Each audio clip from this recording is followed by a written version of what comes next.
Ito ang sabi sa Biblia sa Gis 23 ng Jeremias. O Panginoon, talastas ko na ang lakad ng tao ay hindi sa kanyang sarili.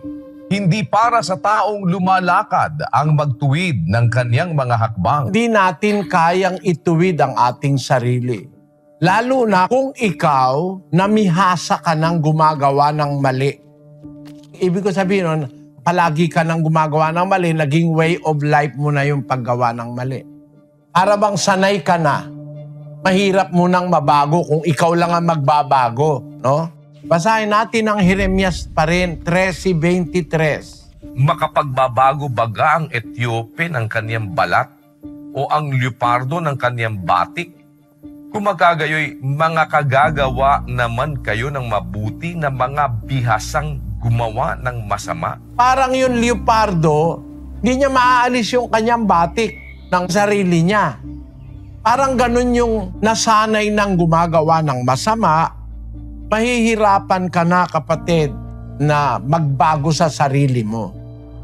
Pero sino ang pwedeng gumawa ng pagbabago sa atin? Ang lumikha sa atin. Siya kasi gumawa sa atin, pwede niya tayong i-renovate o baguhin. Basahin natin ang Ezekiel 36. Bibigyan ko rin naman kayo ng bagong puso at lalagyan ko ang loob ninyo ng bagong espiritu at aking aalisin ang batong puso sa inyong katawan at aking bibigyan kayo ng pusong laman. Ang Diyos ang makakagawa ng pagbabago. Unang-unang babaguhin, kapatid, puso mo. Ang pagbabago kasi, manggagaling yon sa puso.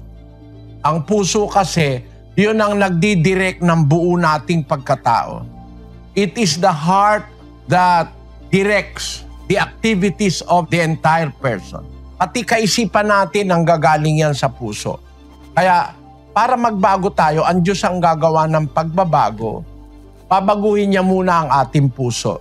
Pagkatapos niyang baguhin ang ating puso, ay susunod na niyang babaguhin ang ating espiritu. Sabi niya, bibigyan kanya ng panibagong espiritu. Hindi natin magagawa sa sarili natin na tayo'y magbago.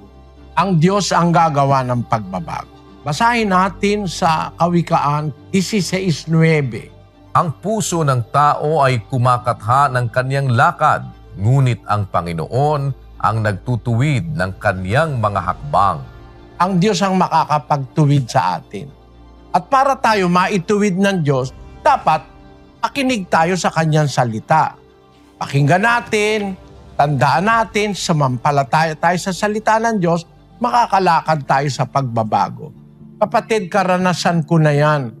Sa samahang ito, may mga naanib na dating mga miyembro ng ibang iglesia na mga pinapapunta nila sa akin, sa apalit, para tiktikan ako. Nung marinig na yung salita ng Diyos, nagbago sila eh. Imbis na patayin nila ako, naging kaanib sila sa iglesia. Marami ng ganyan, sumama na sa amin. At nagbago dahil dun sa narinig nilang salita ng Diyos. Nagkaroon sila ng pagbabago. Kasi doon daw, pwede naman sila raw mangalon niya.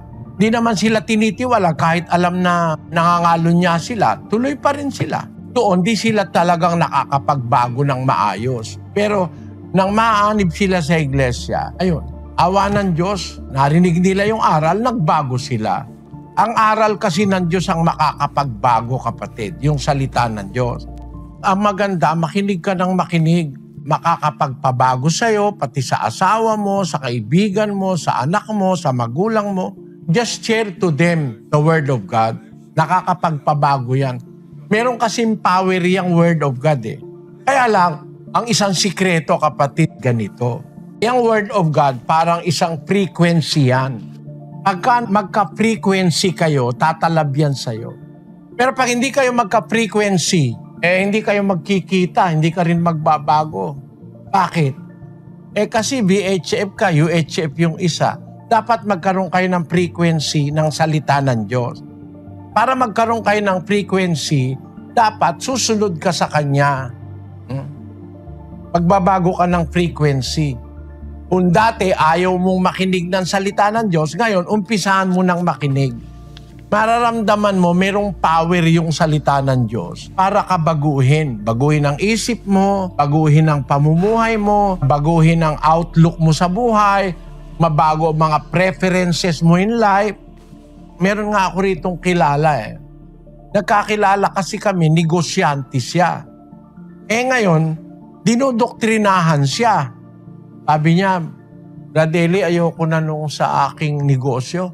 Bakit ako? Biro mo gigising ako ang alas 6. Nandun na ako sa negosyo hanggang alas 11 ng gabi. Maliligo ako alas 12 na, wala na akong panahon sa anak ko.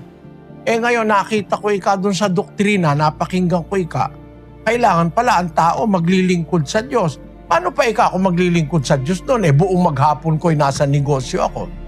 Kaya ngayon daw, yung isang negosyo niya, bibenta niya na, simple na lang pati yung apartment kong malaki, bibenta ko na, lilipat na lang ako sa maliit. Nabago yung pananaw niya sa buhay. Ganon, pag nakarinig ka ng salita ng Diyos, mababago ka, kapatid. Tatalab sa'yo yun.